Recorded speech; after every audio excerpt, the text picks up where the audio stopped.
Assalamualaikum warahmatullahi wabarakatuh. Perkenalkan, nama saya Sofia Nafila Kurnia, absen 32 dari kelas 12 IPA 8. Di sini saya akan menjelaskan tentang proses pembuatan insulin dengan proses genetik.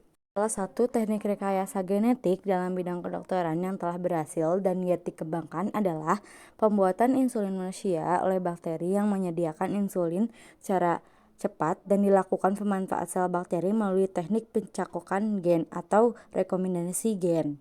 Teknik rekombinasi gen untuk menghasilkan insulin manusia oleh bakteri berlangsung sebagai berikut. Insulin tersusun dari dua rantai protein yaitu A dan B urutan basa yang mengode masing-masing rantai itu dibuat dalam tabung reaksi.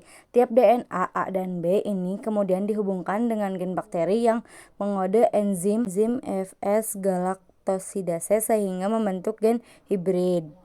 Gen hibrid ini secara terpisah dimasukkan ke dalam sel-sel bakteri.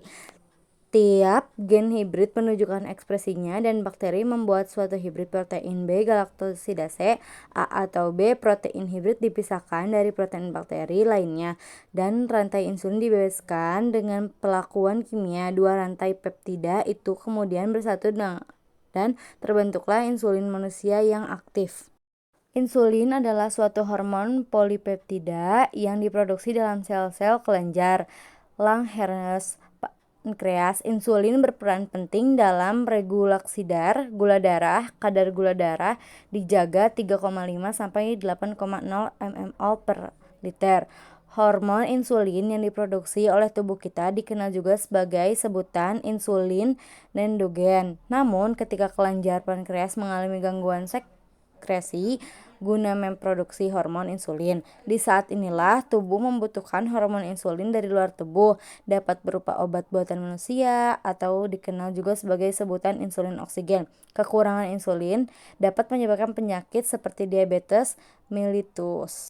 Teknologi DNA rekombinan atau sering disebut juga rekayasa genetik ini adalah suatu ilmu yang mempelajari pembentukan kombinasi materi genetik yang baru dengan cara penyisipan molekul DNA ke dalam suatu vektor sehingga memungkinkan terjadi integrasi dan mengalami pembanyakan dalam sel organisme lain yang berperan sebagai sel inang.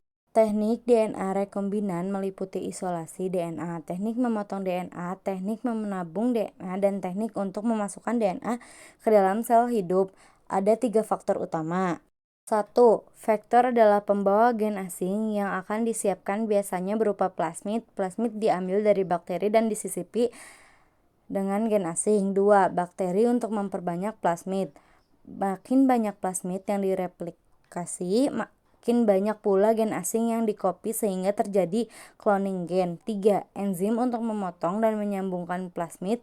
Enzim ini disebut enzim enduklease netriksi, yaitu enzim enduklease yang memotong ADN pada posisi dengan urutan basa nitrogen tertentu.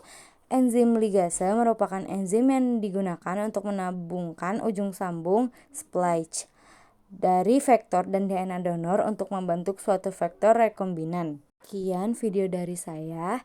Maaf bila ada kesalahan. Wabillahi taufiq wal hidayah. Wassalamualaikum warahmatullahi wabarakatuh.